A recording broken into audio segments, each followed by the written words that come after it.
This is the Total Perspective Vortex. I'm Tragula. And I'm Christian. It's June 24th, 2020. And if you like what we're doing here, please like and subscribe. Christian, another 24 hours in 2020 is lots of more crazy stuff going on. What a bananas year. I don't, it's just been so ridiculously crazy this year. More than, I thought 2016 and those future years uh, um, and the years after that were pretty bananas. But this year is just, ooh. And there's been weird news every day. So, yeah. Well, everyone keeps on thinking, oh, now we've hit peak crazy. And I'm like, no, Yes. no. When things start to get less crazy, then we can maybe talk about that was peak crazy. Right. But until then, let's just assume that we're nowhere near the top. And on that idea, like here, okay. So in Washington, D.C., they're trying to tear down a Lincoln monument, a monument to Lincoln, that was put up by emancipated slaves, commissioned and put up by emancipated slaves, honoring the end of slavery. But they tried to tear it down last night, Tuesday, and cops stopped them. Washington D.C. cops stopped them, and so they're pledging to come back on Thursday and try again. Have they spoken to anyone? Is there a person saying why? I mean, what their rationale is? I mean, they're going to give you the typical line of, well, he's a Republican. I mean, Right. they don't need it to justify at this point. They're not even asking, because it's just so preposterous, the statues they're tearing down. And what they are, we talked about it yesterday, they're tearing down any sort of sense of excellence. They're also tearing down history because they don't want people to have bulwarks against their ideology, things that you can point to stop the neo-Marxism. Right. Like they want to get rid of the heroes. They want to get rid of the demigods, the gods. That anything that gives life value and meaning outside of their ideology is going to be against their utopian end. The space they're building for their impossible utopia. So they have to tear it down. Right, but they still need that facade, right? It's because they're doing it through Black Lives Matter, I'm assuming, right? Like they still need to be able to, so that the general public swallows it. It needs to have some rationale, or No, no. they're not even being questioned anymore. And that's exactly it. That's the rule of the mob, right? You can't. They're not appealing to rationale. As soon as they had the politicians kneeling, and the police Oof. kneeling to the mob, this is the looking glass that we pass through. We don't have to worry about contradictions. We're in the realm of raw power, raw social power. Right. Right. Okay. So, and that's where they want to be, because that's where they want to win. So this idea of like, oh yes, they're treating us unequally. They're not applying the rules fairly, but that's compassion for you. That's making exceptions. Like, there's so many exceptions that the rules have no meaning, and you have nebulous Right. social rules that can change at any time. Again, like we talked about how this works on the scale. On the family level, you're always making exceptions for your different family members because you love them and you understand the situation in them, and you're ideally you're giving some tolerances because you're training them for the real world. But if you scale that up, you get into this mob mentality, right? So and you can see like the contradictions in that, right? where things go south. Like in the Chaz, there's been 3 nights of shootings now, and they're upset that the EMS services, so the ambulances and the medical services aren't coming into the Chaz to help them. But the police aren't going into the Chaz, and the medical services aren't going where the police aren't going. Right. Right. So, but you see that mentality of there are it's not their personal responsibility. They're declaring this autonomous zone, but you still need to come in and help us if we get into trouble, right? You still need to take care of us, and it's your fault if we get into trouble in our autonomous bubble, right? We don't need the Right. police. We don't need you, Dad.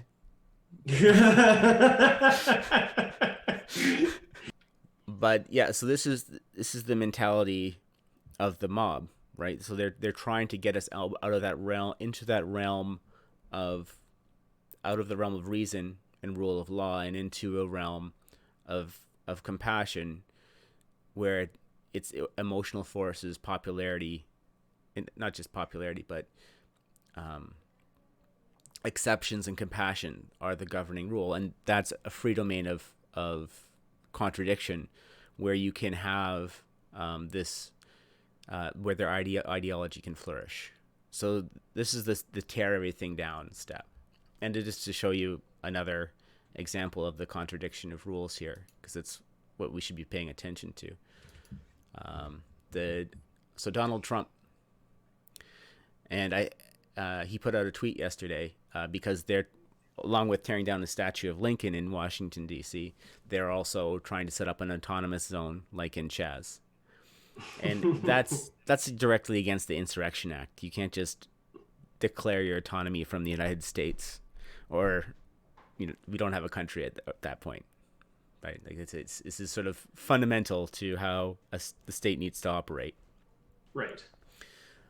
It needs to be able to maintain its own integrity. So I'll read it yeah, off here. The Donald Trump tweet: "There will never be an autonomous zone between quotes in Washington D.C. as long as I'm your president. If they try, they will be met with serious force." okay.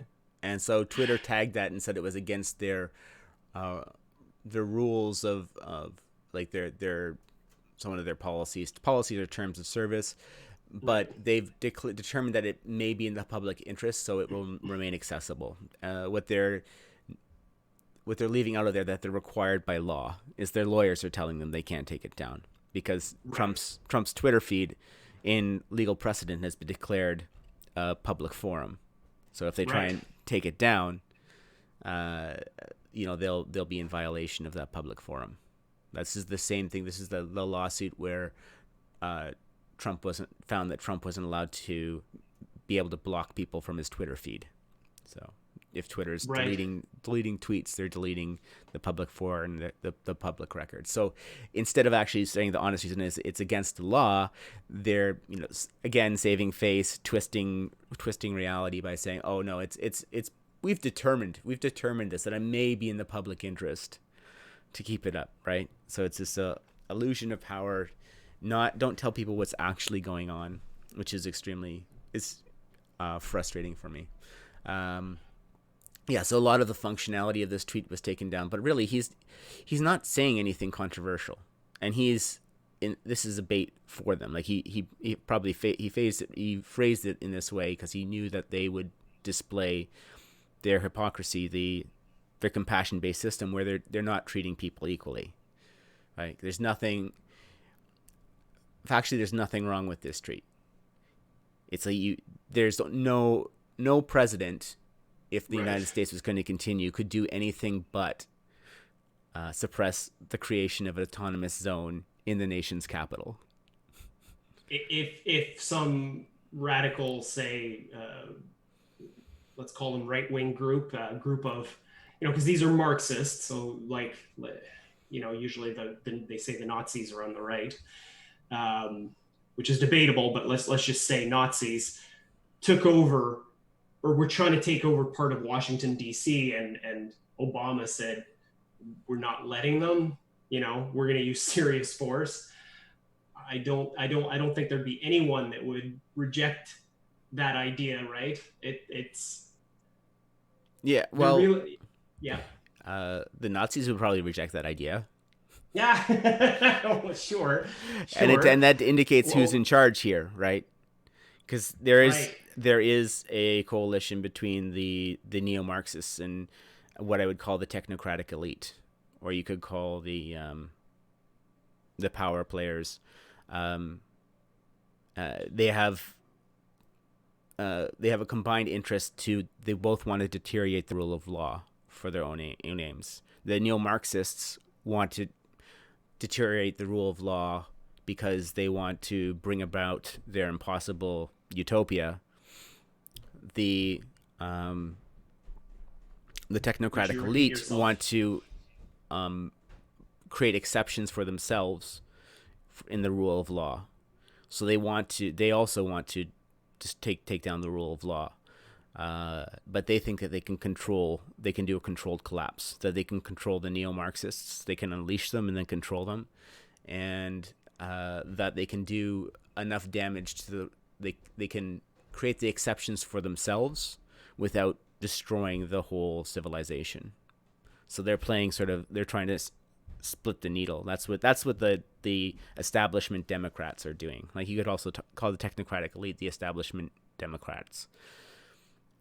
Okay, but I'm trying to extend it out beyond. I'm trying to strip it a little bit away from American politics. That's why I'm not just saying establishment Democrats, because this is Right. not just happening in the States. This is happening with like the Laurentian elites in Canada, Australia, UK. Like they all have this. All these globalist technocrats have this agenda where they don't want the rules of states to apply to them anymore,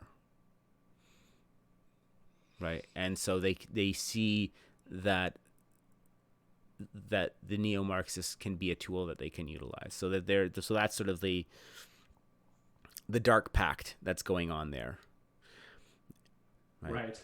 And that's I like how you've pointed to the fact, because discussing the fact that, look, there's these Marxists um, that are taking over. It just sounds tinfoil hatty, but the the fact that they're so aggressive against Nazis, and they just kind of let the Marxism stuff slide and kind of side with it, where it's like, I think people are smart enough to recognize that this is what's happening. And an autonomous zone is incredibly extreme. Defund the police is These are extreme thoughts, and so if they're siding with them, that's something that we can point to, that's happening right now, that shows that relationship, right? So again, there's the discussion of philosophy, which you touch on a lot, and I always wonder how we can have these conversations with people,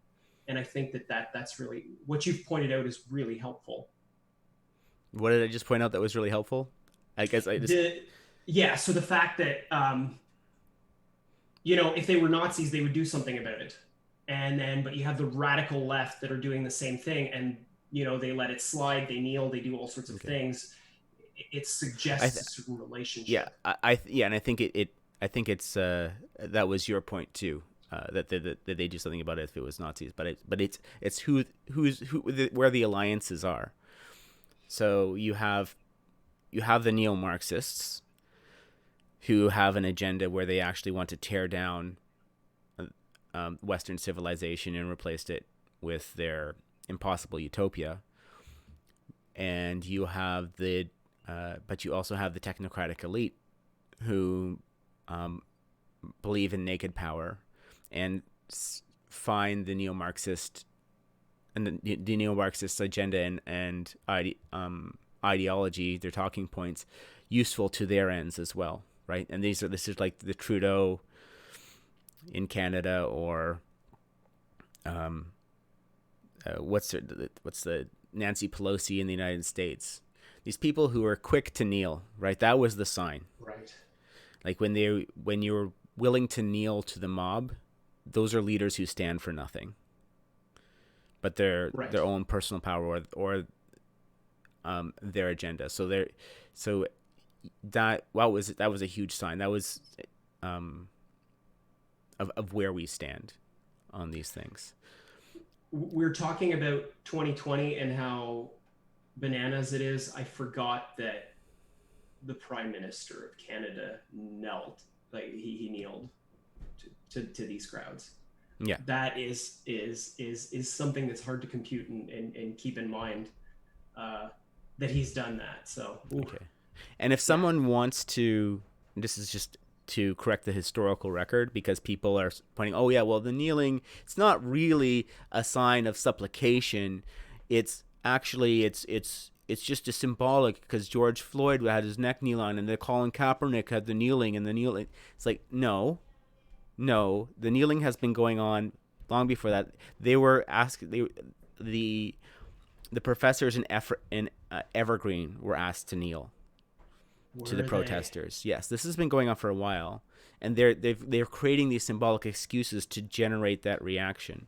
And if the kneeling is okay, what about the polishing of the boots? What about the kissing of the Right. feet?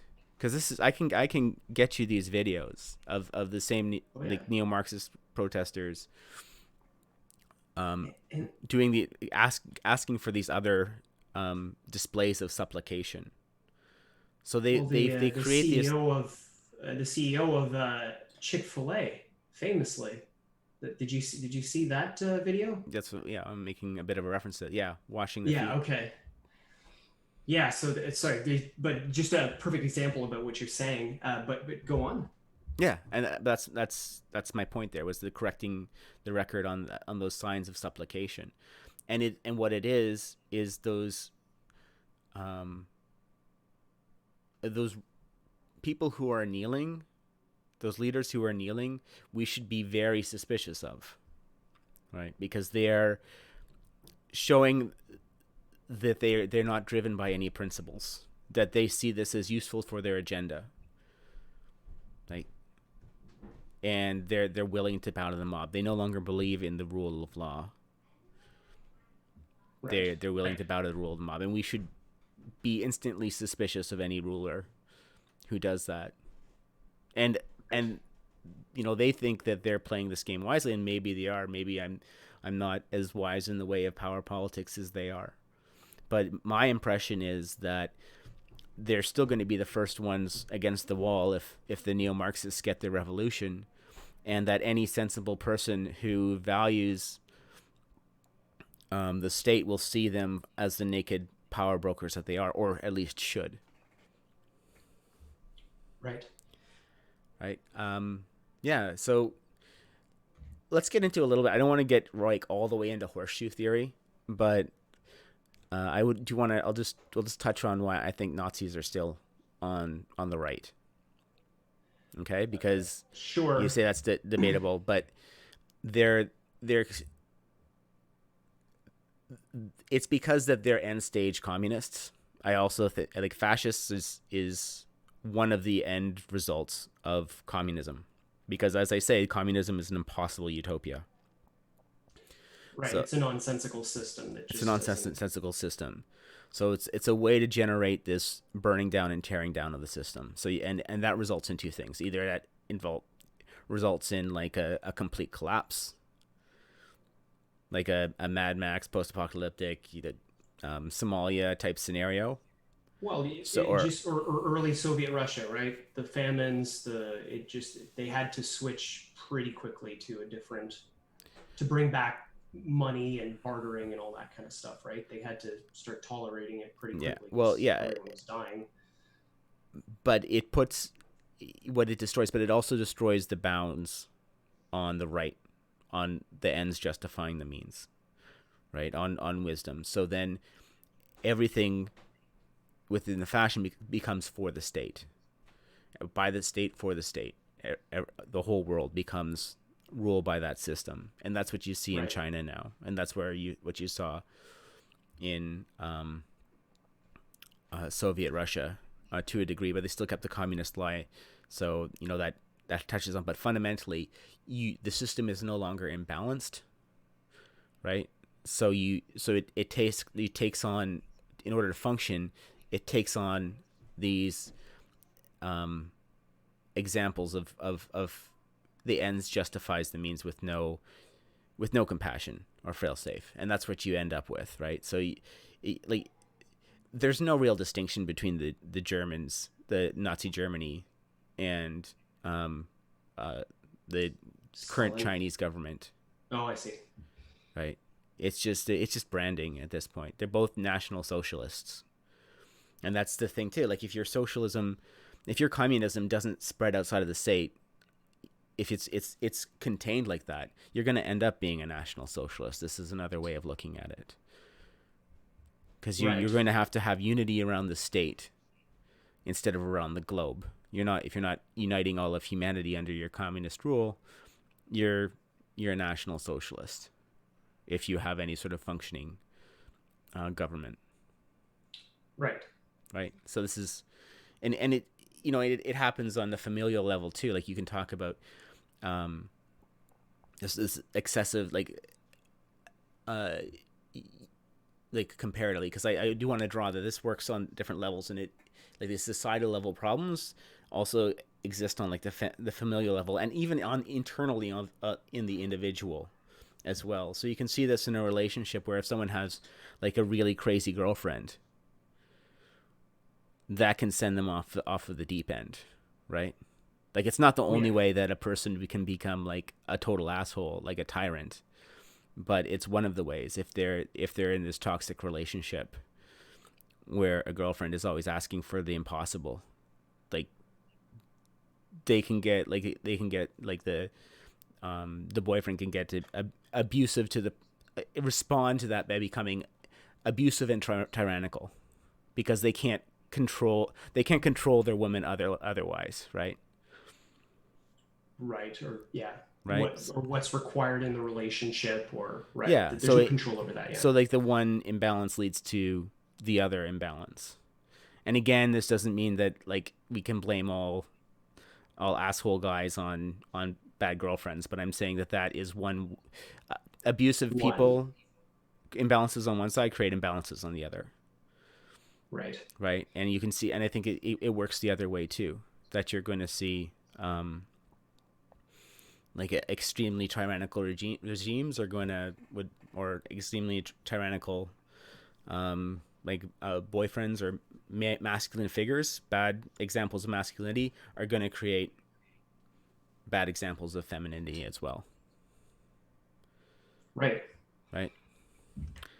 um yeah, so I hope that makes it a little clearer where I'm thinking on those lines. So other wonderful stuff that's happened in the world on the tribalist racism front, racial Oh, tribalism front. so painful, this one. Yeah, so Christian, I had you watch this video just before we recorded. Right. Um, yeah, so you can go and check that out if you want. It's because it's called "Flight Attendant Teaches Racist Passenger a Lesson," and it's pure race baiting stuff. Like the racist passenger is such a bizarre trope in that, like Right. his uh it's like I think it's like he really doesn't want to sit beside a black person is like the whole motivation here.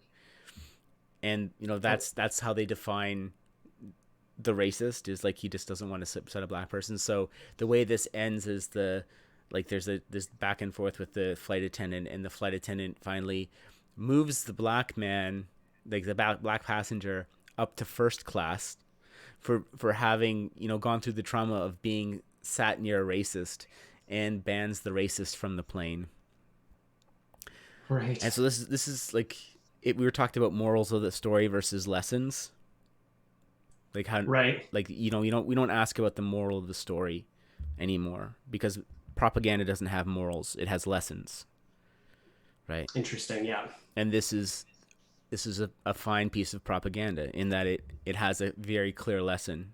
Like this is how we treat racists, or quote unquote racists, because I mean, certainly not wanting to sit beside someone um, on the plane like that is a sign of racial tribalism. But this unequal treatment where that they're responding to is like you have to be this anti-racist is also a form of racial tribalism. It's that exceptionism, right? Of that the compassion of the mob. Again, like we're not talking about reason, we're not talking about rules for all. We're talking about like we have to, like, society, the plane has to treat this one person, and and there is no indication of how this is going to make things better. Like, it's basically, Right. at the end, they just describe the racist person as vermin, and it's like, so we treat them like this underclass, and then what? What's your final solution here? Right. Really? Like, Yeah. So everything, right? So yeah. So now they've kicked him off the plane. He's not allowed to fly anymore, mm-hmm. right? So already that's causing, like, if we're thinking about the moral of the story, like if this was a more kind of Well, classic yeah. story, Well, it's this gets very so this is the focus on the thing, like we were talking about religion too. Like, why it's so important to teach children to be able to derive morals of the story is what I was getting at with the elements of religion, right? You're teaching them to right. find the patterns that they can utilize in their life to form their own personal religion, their own connection with God, right? Their ability to find to navigate the world. So that's why that the whole teaching people the moral of the story was about. This is teaching people a lesson is a little different, right? Like, it's like, if you act this way, we're going to, you're going to be taken off the flight, or you're going to be punished, and this other person is going to be elevated. Elevated, right, Right? exactly. Like the other guy, he's just chilling on the plane, and so he's moved to first class. And that's like a got you to the racist on the plane. I don't understand. Like, it. There's no moral there, right? It's just it's a threat, or it's like a. You Right. see, like, it's not there's no universalizable principle. It's, again, like, this is an agenda. It's designed to say it like it's a display of power. It's a threat of unbounded authority. So Right. and that's the thing. It's sort of like, okay, well, why are we setting up our in groups and out groups there like this way, and how is that going to help anyone? Right. So that's what I was trying to do earlier. I was trying to just, if we try to fit this into a moral framework, how it just breaks apart, right? If like at every level. So it's like, if we were to take this, let's say we took this and turned it into we looked at it kind of like from the perspective of, say, a fairy tale or something, because there's always kind of those moral lessons in there. How it just falls apart completely. So that's kind of what I was getting at.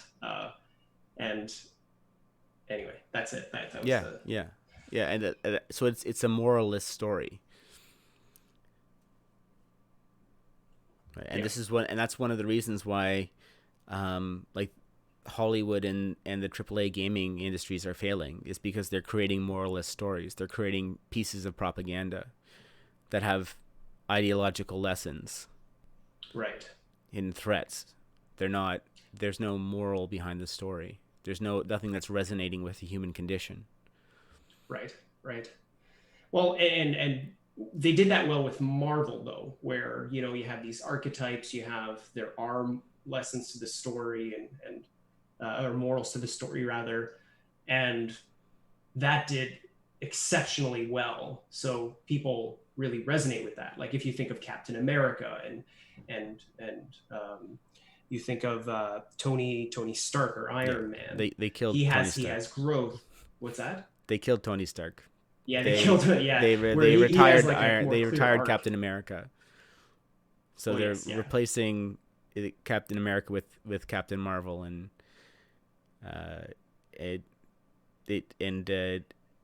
Thor with a woman, right? Like these. Yes, you're right that those heroes resonated with people, and now they're creating but they're using using that success vehicle to start pushing their ideology more, and people are getting turned off by it. Right. Exactly. And it's dying quickly. So yeah, and there was that thing, and the same thing with Star Wars, where Oh, like the right. original Star Wars movies were wildly successful because they had that Greek mythic format that resonates with the human condition, that people can take valuable lessons from. So they want to watch it again and again, right? That had it's stories with morals, the moral of the story, right? But um, they took that out, so then they tried to grab that success and say, okay, no, now we're going to make this an ideological vehicle, like Catherine Kennedy did that, and people rejected Right. it because Right. it's not, you can't just tell any story. You can't just and this is one of the reasons what Marxists don't get is they think that humans are infinitely plastic, so we just have to program them with the right stories, Right. and then we'll have that's their path to the impossible utopia. But there is an innate human nature. There's things about our environment that we're trying to solve, and that's what causes our stories to resonate with people. Right. Right. So I think this is a good place to wrap it up today. I think so. I think so.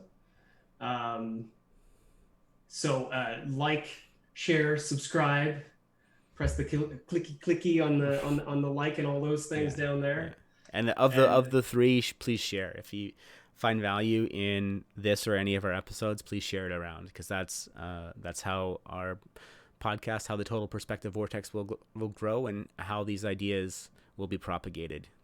Thank you for your time. thank you. Cheers.